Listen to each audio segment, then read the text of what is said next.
Assalamualaikum warahmatullahi wabarakatuh. Sahabat yang beragama, seringkali kita mendengarkan orang yang beragama seringkali dipojokkan oleh para narator pemikir aliran modern kemodernan, atau boleh dibilang kaum toleransi tingkat tinggi.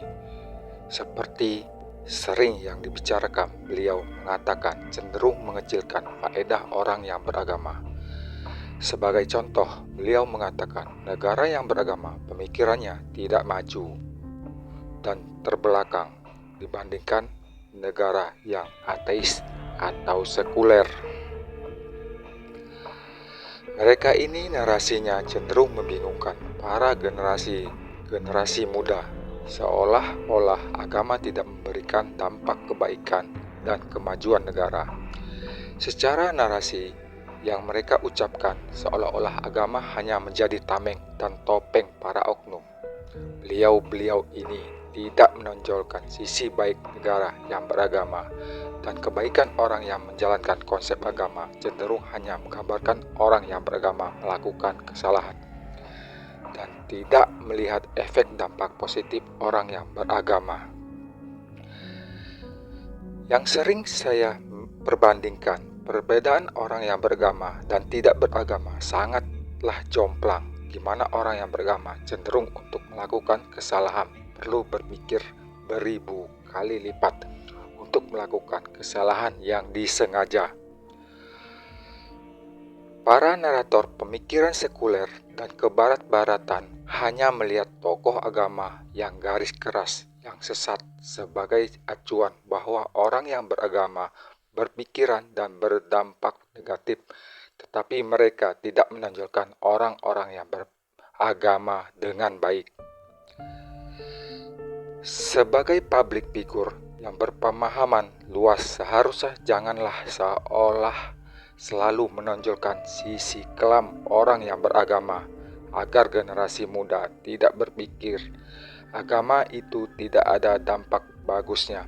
Hal-hal yang disampaikan seringkali disalah artikan bagi kaum muda yang berpemikiran dangkal. Dari sedikit banyaknya, jangan sampai generasi muda terjebak para pemikiran narasi sesat yang menyesatkan. Hal seperti ini bisa jadi agama sebagai dipandang negatif, padahal hanya segelintir manusia muslim yang rusak.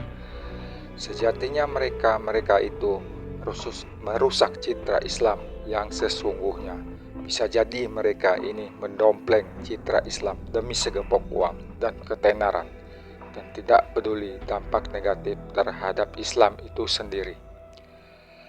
Dari banyaknya kasus dari dulu sampai sekarang, pemuka agama ada bermuka dua. Dari satu sisi dia seolah-olah agamais, tapi kelakuannya nyeleneh, di luar nurul, flexing, pamer hidup mewah dan mencontohkan hal-hal yang buruk.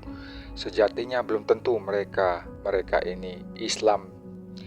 Bisa saja hanya kedok semata, padahal aslinya cabel.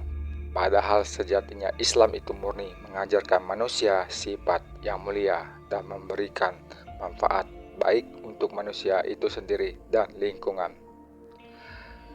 Mereka tidak melihat contoh negara yang beragama. Hal yang perlu dilihat sebagai public speaking yang budiman. Jangan kita menutup mata. Banyak negara yang menganut sistem syariah Islam bisa maju dan rakyatnya makmur. Boleh kita sebut seperti negara petrodolar, Arab Saudi, Qatar, Bahrain, Brunei Darussalam, Oman, dan Uni Emirat Arab. Mereka juga mampu menunjukkan kemajuan dengan menganut syariat Islam, dan itu bukan suatu halangan. Bahkan negara-negara tersebut cenderung lebih aman dan paling aman, dan sangat jarang terjadi tindakan kriminal berat. Dari suatu pandangan ajaran agama Islam, umatnya selalu diajarkan berbuat kebaikan tanpa terkecuali walaupun berbeda keyakinan. yang sering disampaikan para narator-narator pemikiran sekuler dan kebarat-baratan. Mereka hanya melihat sebagian kecil kelompok muslim garis keras tanpa ada batas, saringan cara pandangan logika berpikirnya. Dari semua yang disampaikan, narasi-narasi dan tingkah pola tokoh agamais, padahal aslinya kedok belaka hanya demi sekepok rupiah dan ketenaran, banyak sedikit yang mempengaruhi generasi muda ke jalan yang sesat.